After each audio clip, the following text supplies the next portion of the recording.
Oui, Tout est OK pour le son? oui, oui, Ça oui. va. Nickel, merci, ouais, je vous entends bien. Eh bien, bonsoir et bienvenue dans ce nouvel épisode de l'Almanach des Fées Célestes pour la période du 19 au 27 novembre 2021, soit la troisième phase de la deuxième lune d'automne. C'est donc de la pleine lune, le 19, au dernier quartier, le 27. Et donc, on va commencer par suivre un peu tout ce qui est visible dans le ciel de cette pleine lune au dernier quartier, et bien entendu, pour commencer, la pleine lune, qui est en plus une éclipse partielle, mais très prononcée, quasi totale, de lune, qui ne sera pas visible pour nous, qui n'est pas visible pour nous, sauf à l'extrême ouest de la France. On peut voir le tout début de l'entrée dans l'ombre. Nous, on n'a que l'entrée dans la pénombre dans la plus majeure partie de la France, et ça, c'est pas très visible, vu qu'il fait encore bien clair. C'est même pas remarquable du tout, en fait. Donc, nous, on l'aura pas, mais au Québec, ils l'ont très fort, en Amérique en général, dans le Pacifique, etc. Enfin bref, partout où il fait nuit, les habitants de la planète pourront contempler une belle éclipse de lune. Ça, c'est un spectacle qui ne demande pas d'instrument et qui se renouvelle quand même. On peut en voir un certain nombre dans sa vie quand même, des éclipses de lune. Donc, il y en aura bientôt d'autres pour nous. Dans l'article, il y a bien sûr les liens pour avoir les dates des prochaines éclipses. Alors, on va partager l'écran pour aller directement sur Stellarium. Voilà. Nous y allons et nous sommes donc ici. Oh, et voilà Didier. Il y a une petite coupure. Ah, j'ai eu une sacrée coupure. Là, je me suis mis avec le téléphone. Enfin, ça marche mieux des fois que moi, c'est le satellite, sinon. Donc, on reprend. Et je vois que Christophe a disparu et Didier est arrivé, mais je ne le vois pas. Eh bien, nous continuons. Moi non plus. On en était à la pleine lune. Donc, on commençait juste, en fait. Didier, j'espère que tu nous entends, même si on ne te voit pas. Ah bah oui, ah bah c'est qu'on ne les a pas fait rentrer encore. Ah d'accord, admettre tout le monde.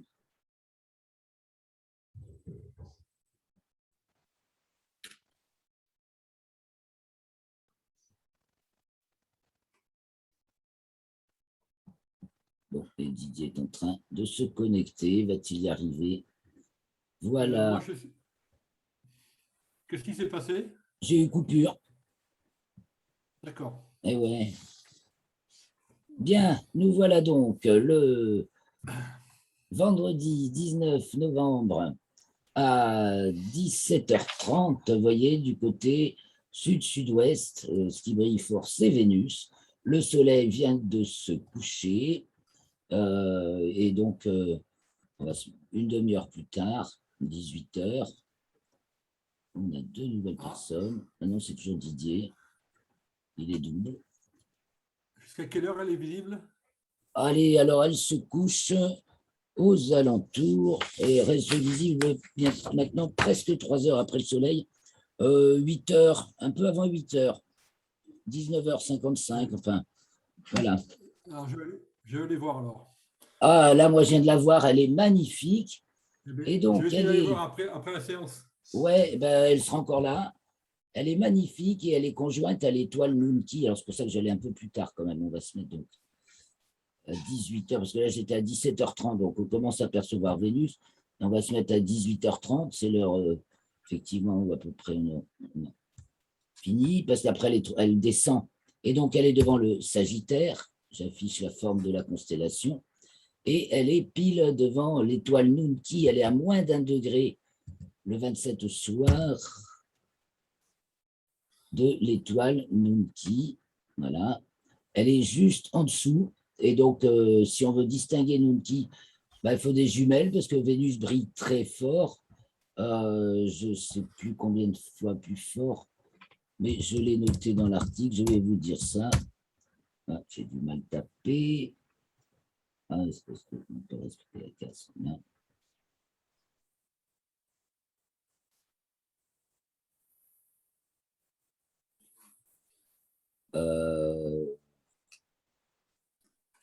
C'est que je me cache tout là. 21h39, ok. Voilà. Elle est à 11 minutes seulement au nord de Vénus, l'étoile. Donc, avec des jumelles, il y a moyen de la distinguer. Voilà, elle marque le 13e degré du signe du Capricorne. Donc, Vénus est donc à 12 quelque chose Capricorne, dans le 13e degré du signe du Capricorne, par la même occasion, de nos jours. Or, cet axe 13 degrés Cancer Capricorne, c'est l'axe des absides de la Terre, c'est-à-dire périhélie, aphélie. 13 Capricorne, c'est le point où la Terre est au périhélie. C'est début janvier. Juste un petit coïncidence. Donc voilà ce qu'on a le soir de la pleine lune, donc le 19 au soir, du côté du couchant, je reviens une heure plus tôt maintenant, nous avons donc Vénus qui brille déjà très fort à côté de l'étoile Lunti. Elle a déjà passé son élongation maximale. Et en fait, comme elle remonte en latitude, je vous affiche l'écliptique, vous voyez, elle est en dessous de l'écliptique, mais elle remonte maintenant. On bénéficie d'elle de plus en plus, finalement. Et ce qui est extraordinaire, on va la voir jusqu'à fin décembre presque. Or, elle va être en conjonction inférieure le 9 janvier. Et comme elle sera à ce moment-là passée au-dessus du plan de l'écliptique, elle va passer à son nœud ascendant en décembre, et bien, on arrivera à la voir le jour de sa conjonction inférieure, à la fois le matin et le soir. C'est des moments exceptionnels en raison de sa forte latitude pour nous, pour nous qui sommes dans l'hémisphère nord. Intéressant. Voilà, alors c'est fini pour Vénus. Et nous allons, c'est ce qu'on voit donc du côté sud-sud-ouest en début de soirée. Et donc de l'autre côté, le 19 au soir, c'est la pleine lune, le soleil vient de se coucher, la lune, c'est en train de se lever. Là, voilà, elle se lève juste même à 17h30. Le soleil se couchant chez moi à 17h17. Oui, ça fait un petit quart d'heure. La lune se lève vachement nord-est. Hein. Elle est devant le taureau. Donc, on va aller une heure plus tard. Voilà, en plus, il y a les étoiles filantes. Mais avec la pleine lune, peut-être qu'il y en aura quand même, hein, mais on les voit moins, les étoiles filantes. Et donc, elle est devant le taureau et elle est conjointe aux Pléiades. Ici, les Pléiades. Donc, pareil, comme la lune brille très fort, évidemment, il faudra des jumelles pour voir les Pléiades, vous voyez, au-dessus de la lune. Et au cours de la nuit, toujours la nuit de pleine lune, n'est-ce pas? Je vais afficher. Pour l'avoir passé à cette illumination. Elle culmine au milieu de la nuit. Hein. Pour l'instant, je laisse comme ça. Elle culmine au milieu de la nuit. Là, il est 22h30. Donc, ça monte, les Pléiades, ça monte à près de 70 degrés de hauteur. La Lune passe un petit peu en dessous, mais je ne sais pas si vous avez remarqué la Lune de jour en jour, là, en ce moment. Chaque jour, elle est plus haute. Elle culmine de plus en plus haut parce qu'elle elle monte en déclinaison et elle monte en latitude, les deux, en déclinaison, ça va être jusqu'au... Je regarde sur ma fiche. Elle atteint sa déclinaison maximale. Si je l'ai marqué, j'ai oublié de la marquer là. Le 22, hein, hors limite zodiacale du 20, 18 à 24 au 25, 4h28. Donc elle grimpe en plus. Et quand même, elle est en ce moment... ça se rattrape, déclinaison et latitude, on est en train de cumuler de plus en plus latitude et déclinaison, donc elle sort de plus en plus haut des limites zodiacales, ou bas quand c'est le sud, et elle reste de plus longtemps hors limite zodiacale. Donc elle monte en déclinaison et jusqu'au 22, et elle monte en latitude jusqu'au dernier quartier, donc on est dans une lune montante, mais décroissante, puisque nous sommes de la pleine lune au dernier quartier. Elle est donc gibbeuse décroissante. Je reviens sur Stellarium. Et donc, nous suivons la Lune au cours de la nuit du 19 au 20. Là, il est 0h30, c'est l'heure de sa culmination à peu près. Je peux quand même afficher azimut hauteur. Hein, ça permet de se repérer. Quand ça passe à 180, azimut 180, c'est qu'elle culmine.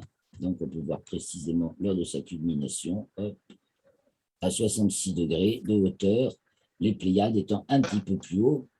Et donc, c'est à 1h05 qu'elle culmine la Lune. Et puis, la nuit se passe, voilà, tout le monde redescend, tout, 5h, 6h, 7h, 8h, va se coucher quand le soleil se lève, le 20 au matin, et le brave soleil se lève bien sûr de plus en plus tard. À 8h, là, 8h05, le 19, il est levé. Pour chez moi, c'est le 27, c'est l'heure de son lever, 8h05. Et ça dépend de notre méridien et de notre latitude également. Donc, pour vous, à Paris, il se lève encore, même si on est sous le même méridien, il se lève plus tard et il se couche plus tôt en cette saison que chez moi. Alors, voilà donc pour la Lune et la nuit de la pleine Lune qui s'accompagne de la conjonction de Vénus à Nunki et de la Lune aux Pléiades. Si ce n'est pas joli, ça. Alors, nous allons maintenant la suivre de nuit en nuit. Donc, on va faire vite fait le tour de la journée. Je suis là, le 20 à 5h. Ah non, je suis en train de revenir en arrière. Donc, la nuit suivante, elle va se lever après le coucher du soleil. 18h05, vous voyez, le soleil se couchant donc aux alentours de 17h20. Donc, 3/4 d'heure après le coucher du soleil, elle apparaît encore plus au nord-est que la veille, et là, elle va être conjointe. Elle est conjointe à Aldébaran, voilà, qui est ici.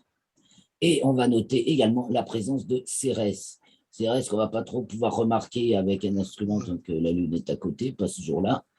Mais Cérès qui a... Alors, je vais me mettre un peu sur Cérès.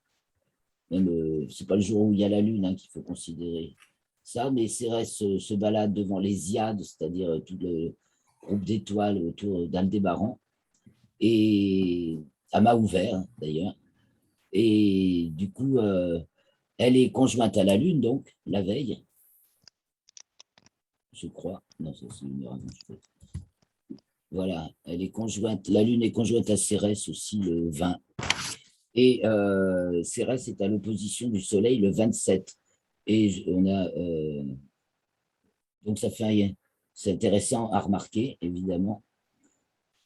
Et donc ça fait un peu le pendant à Jupiter qui est carré au Soleil également. Donc, à noter Cérès, sa conjonction à la Lune le 20 et son opposition au Soleil le 27. L'opposition au Soleil, ça se produit la prochaine. Attendez, je vais chercher Cérès, vite fait, dans mon article, qui est presque au point, il sera peut-être en ligne ce soir ou demain. Cérès, donc le 21 mars 2023, vous voyez, dans un an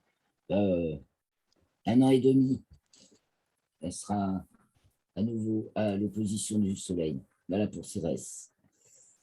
Donc, qui est de magnitude 9, alors c'est pas très facile à voir.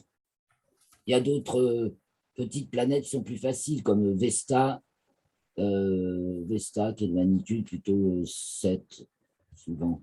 Cérès, ça évolue, elle peut venir jusqu'à magnitude 6, 7. Et donc, à l'opposition, là, elle est peut-être, attendez, j'ai marqué ça, elle est à magnitude 7, ben oui, voilà. Donc, dès qu'il n'y a plus la Lune, on peut même s'amuser à chercher Cérès avec des jumelles devant les Hyades, et d'ailleurs, j'ai posté son parcours dans l'article. Alors maintenant, on continue. On reprend la Lune, le 19 au soir, donc, elle se lève à 18h30, on l'a vu, elle est conjointe aux Pléiades, donc, je reviens sur le 20 maintenant.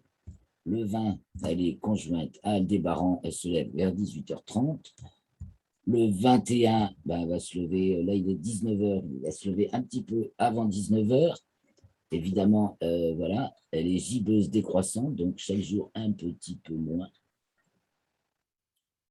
Donc là, nous sommes le 21, et le 21, qu'est-ce qui lui arrive à la Lune, le 21 déjà? Voyons, j'ai un coup d'œil sur le tableau. Le 21, elle est à l'apogée. Voilà, et donc elle est toujours devant la constellation du Taureau, le signe des Gémeaux, le 21. Donc maintenant, le 22. Attends, je suis où là? Le 22, elle n'est pas encore levée, c'est normal, 19h05, donc elle va se lever. Elle va se lever un peu plus tard, n'est-ce pas, aux alentours de 19h25, donc début de nuit sans lune. Et voir après, c'est vachement sympa de regarder la lune, d'admirer le lever de la lune, 19h30, d'admirer la levée de la lune au nord-est. Ça peut se faire de Paris aussi, c'est vachement sympa, il suffit d'être un peu en haut de quelque chose. Ensuite, et ça peut se faire de partout, ça c'est des observations agréables, ça c'est 1 heure plus tard. Donc elle arrive devant les Gémeaux. Le 23, c'est là qu'elle est conjointe à Pollux, je crois. Donc vous voyez, il est 20h, 20h20, 20h20, elle va se lever, quoi. 20h14, 20h14, elle se lève. Nous avons ici Capella, c'est Castor et Pollux, je suis bête. Alors, 1 heure plus tard, on verra mieux. Les voilà, nos Gémeaux. Donc, Pollux, elle est donc conjointe à Pollux le 23. Donc, elle se lève, comme on a dit, aux alentours de 20h. Ici, Castor et Pollux, la forme de la constellation. Je diminue un peu, c'est ça. Voilà. Ça se passe au nord-est, aux alentours de 21h. Et on a à droite Orion qui s'élève majestueusement. Donc, encore un très beau tableau à contempler, parce que c'est comme les étoiles sont brillantes, tout ça, ça brille. Même en ville, on voit les mages quand même, Bételgeuse et Rigel. Vous les voyez, Christophe et Didier? Oui, oui, Le on soir, Mhm. à Paname, vous voyez Orion? Elle est basse, voit. encore plus basse que chez nous, alors c'est chiant. Ça Moi, facilite je vois pas. très bien Orion, oui. Bon, mais enfin à cette heure-ci, parce qu'après ça monte quand même. Alors donc nous sommes le 23, la Lune est conjointe à Pollux, l'étoile bêta des Gémeaux, mais néanmoins la plus brillante, le Alpha est en Castor. Donc ensuite, le jour suivant, le 24, parce qu'on a une semaine de... je sur les bons boutons. Le 24, le 24. Voilà, 21h17, là, elle se lève, la Lune. Et bien, elle a passé les Gémeaux, donc un petit peu. Elle arrive dans la constellation du Cancer, elle va être conjointe à l'amas de la crèche, qui se trouve ici, donc le 24, elle est conjointe à l'amas de la crèche. On admire un peu le tableau du grand jet de l'hiver là, qui s'élève. Alors, le grand jet de l'hiver, avec une lune presque en quartier maintenant, donc il se lève aux alentours de 23h. Et donc, on va voir, mais ça brille, donc c'est ça qui est la lune et les étoiles brillantes. Donc, nous avons les 3 mages d'Orion, Sirius qui se lève, et donc la plus brillante, après un peu basse, là, Procyon du petit chien, Pollux et Castor des Gémeaux, Capella du cocher, Aldébaran du taureau et Bételgeuse. Faire le G, vous voyez, ça fait le G, si on passe par Rigel, Sirius. Les mages, Rigel, Sirius, Procyon, Pollux, Castor, Capella, Aldébaran, Bételgeuse. Enfin, moi, je le fais comme ça, le G, il y en a qui ne font peut-être pas exactement pareil, mais voilà, c'est très mémotechnique et et c'est visible dans le ciel et ça fait comme la galaxie, ça fait une spirale. Et c'est les plus brillantes étoiles du ciel, c'est aussi quelque chose de très beau. Alors, vous pouvez aussi vous concentrer sur la Lune et juste en dessous, sur l'amas de la crèche. Évidemment, avec des jumelles pour le voir, qui est là. Je sais pas si... Ah ouais, en grossissant. Entre les 2 ânes de la crèche, l'âne du nord et l'âne du sud. C'est des étoiles pas très brillantes. Voilà, donc nous sommes ici le 24 et maintenant on va passer le 25. Le 25, ah non, j'ai avancé d'une heure, pas d'un jour, excusez-moi. Le 25, eh bien, s'approche du lion, là, ça c'est le bout de la tête du lion qui se lève et ça c'est le bout de la tête de l'hydre. J'enlève les images, les traits qui n'existent pas dans le ciel. Et donc, on va attendre 1 heure ou 2 de plus pour bien la voir. Et donc, on voit apparaître le lion, ici, Régulus. Donc, c'est le 26. Et donc, on arrive au 27. Donc, c'est samedi 27. Et elle est donc conjointe à Régulus pour le dernier quartier, vous voyez. Elle est au-dessus de Régulus. Et donc, elle va accompagner l'étoile tout au long de la nuit du premier quartier. Donc, elle se lève pour le dernier quartier à peu près au milieu de la nuit. Donc, ça nous fera exactement... Mais bon, et c'est exactement que pour Simon, 23h27. Enfin, à Cap-de-Nac, ça va, c'est pareil. Il ne faut pas trop de différence. À 23h27, elle se lève. Donc, c'est presque c'est un peu avant le milieu de la nuit, puisque le minuit vrai, là, il a lieu en ce moment aux alentours de 0h40, très exactement 38. Donc voilà. Qu'est-ce qu'il fallait dire aussi? Ah, les Pléiades passent au méridien, justement au milieu de la nuit, le 21. Donc le 21 novembre, c'est le jour où les Pléiades culminent au méridien à minuit. Je rappelle que justement, la Lune est conjointe aux Pléiades pour la pleine Lune, en plus. Donc tout ça, il y a plein de choses qui montent, là, ça monte. La Lune monte en déclinaison, monte en latitude. La Pléiade au méridien à minuit, la pleine Lune est conjointe aux Pléiades. Waouh, waouh, waouh, c'est trop bien.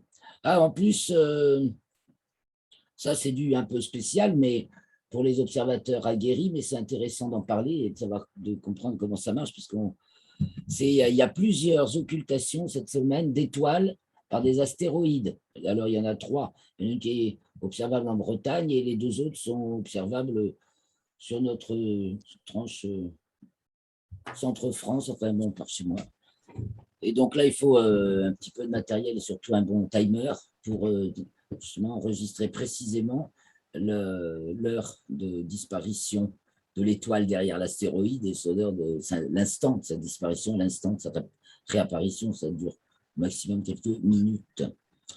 Donc il y a des observateurs aguerris et des sites qui vous donnent toutes les données pour pouvoir y pratiquer ce genre d'exercice fort utile à la science, que c'est comme ça qu'on peut déterminer précisément la taille et la forme des astéroïdes. C'est par cette méthode.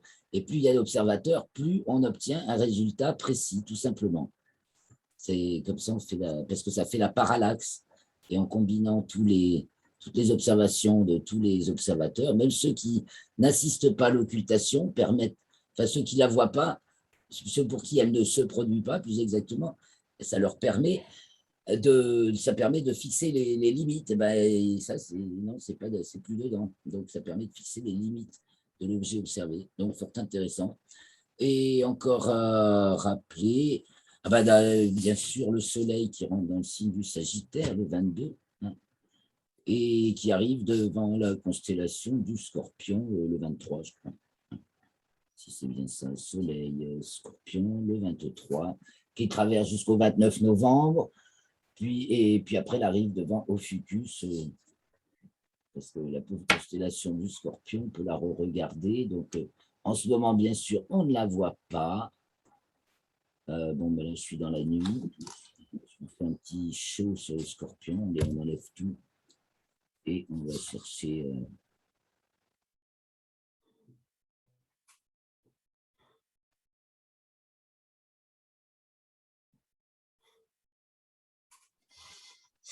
Voilà. Vous voyez, le Soleil est là.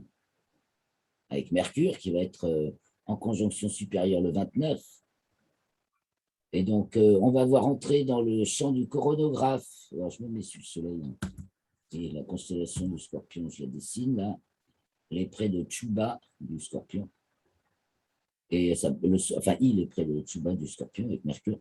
Et il s'approche d'Antares. Alors, tout ça, ça ne se voit pas, puisque le Soleil est devant. Mais en revanche, dans le champ du coronographe Lascaux C3, donc on peut voir sur Internet, on va pouvoir s'amuser ces temps-ci à chercher 2 amas, il y a M80 et M4, hein, M4 qui se trouve ici, et puis M80 qui se trouve là, par là, ici, 2 amas globulaires, et Antares qu'on va pouvoir s'amuser à chercher dans le champ du coronographe Lascaux C3. Voilà, et donc je marque la limite de la constellation et le parcours du Soleil, et vous comprenez pourquoi, voilà, la découpe de la constellation du Scorpion, comme elle est arabiscotée, n'est-ce pas? Donc, le Soleil la traverse vite fait, effectivement. Hein. Là, il y rentre et là, il en sort. Et après, ça, c'est Ophiuchus. Et après, ça, c'est le Sagittaire. Voilà pourquoi le Soleil et les planètes restent jamais longtemps devant la constellation du Scorpion et la Lune non plus. Bon, on va bientôt s'arrêter.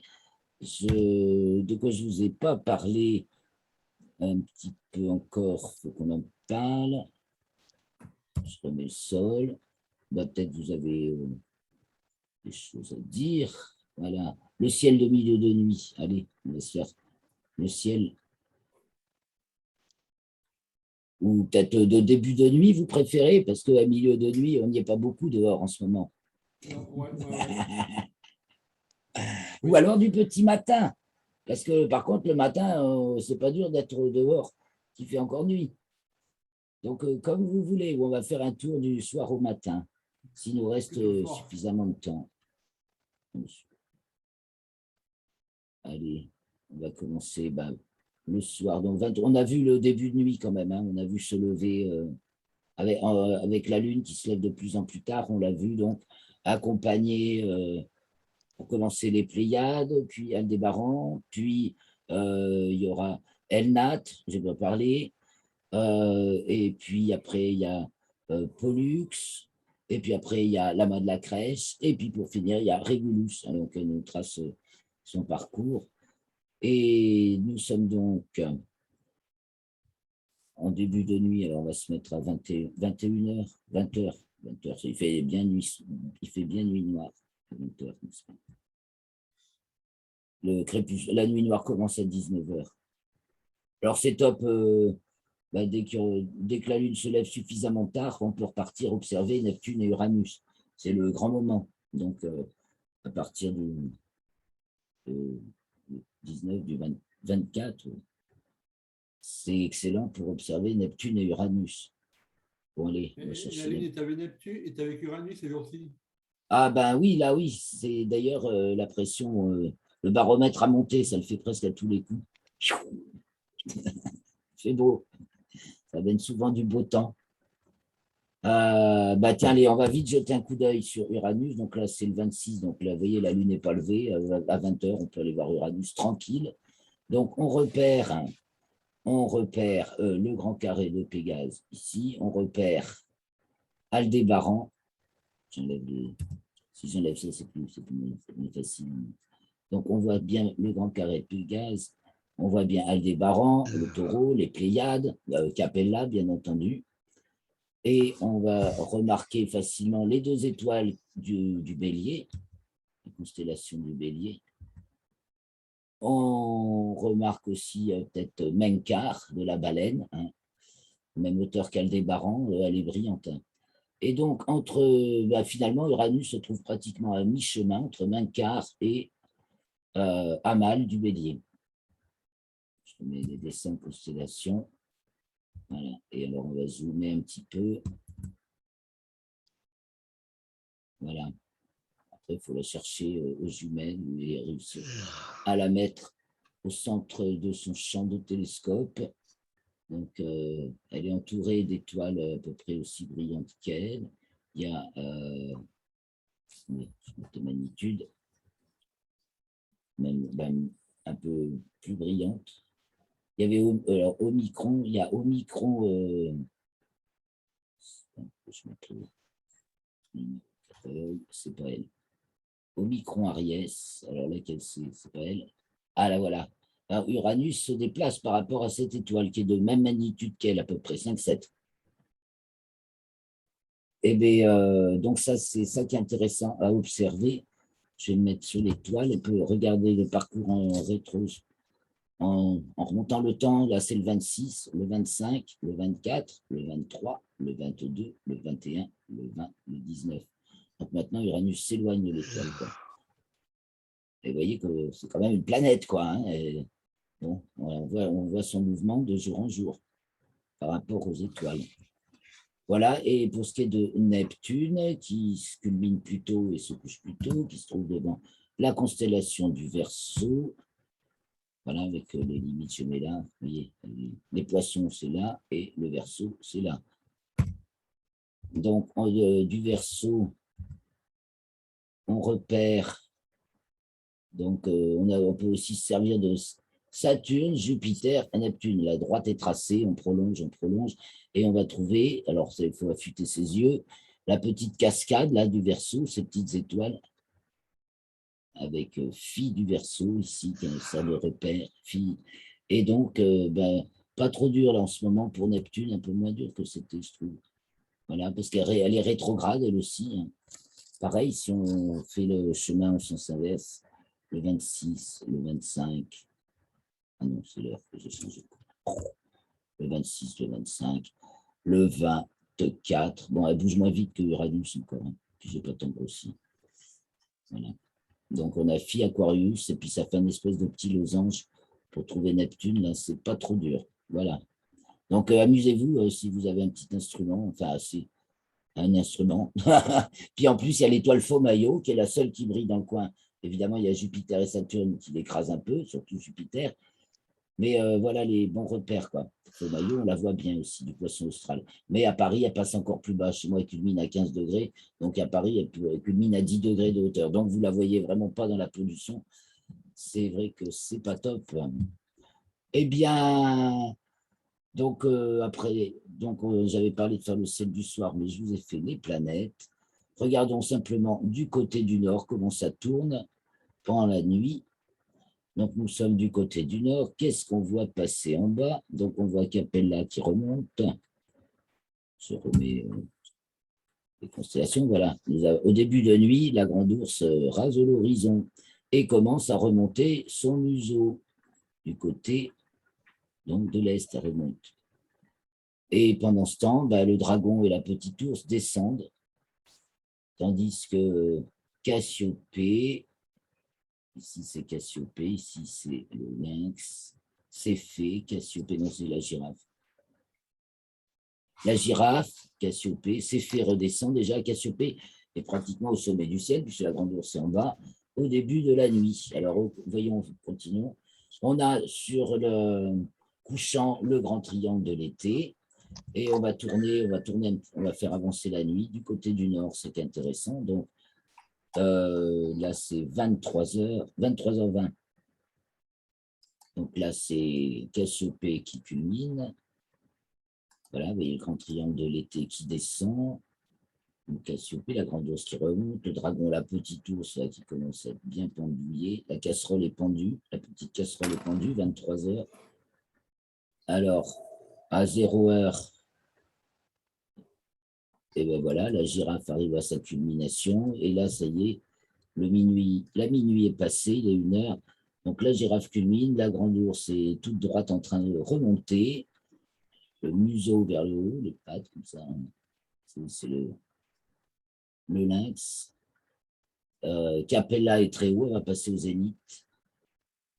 Voilà, donc 2h, 3h, 4h, 5h, 6h. Et la lune est là maintenant. Et parce que c'est la fin de la nuit, nous sommes au dernier quartier. Voilà. Et alors, du coup, regardons. Orion va se coucher en fin de nuit. Sirius, notre grand jet de l'hiver. Régulus culmine à peu près. Et Arcturus se lève. Voilà. Eh bien, les amis, je m'arrête là pour cette présentation de la semaine puisqu'on est visuel du ciel. Je vous dis à bientôt. Je vous mettrai un petit topo sur le signe du Sagittaire que j'ai enregistré tout à l'heure. Je vous avais invité, je ne sais pas si vous avez reçu le message. Et je vous souhaite une très bonne semaine de troisième phase de la deuxième lune d'automne. Et on se retrouve pour les commentaires astrologiques à 21h. Ciao!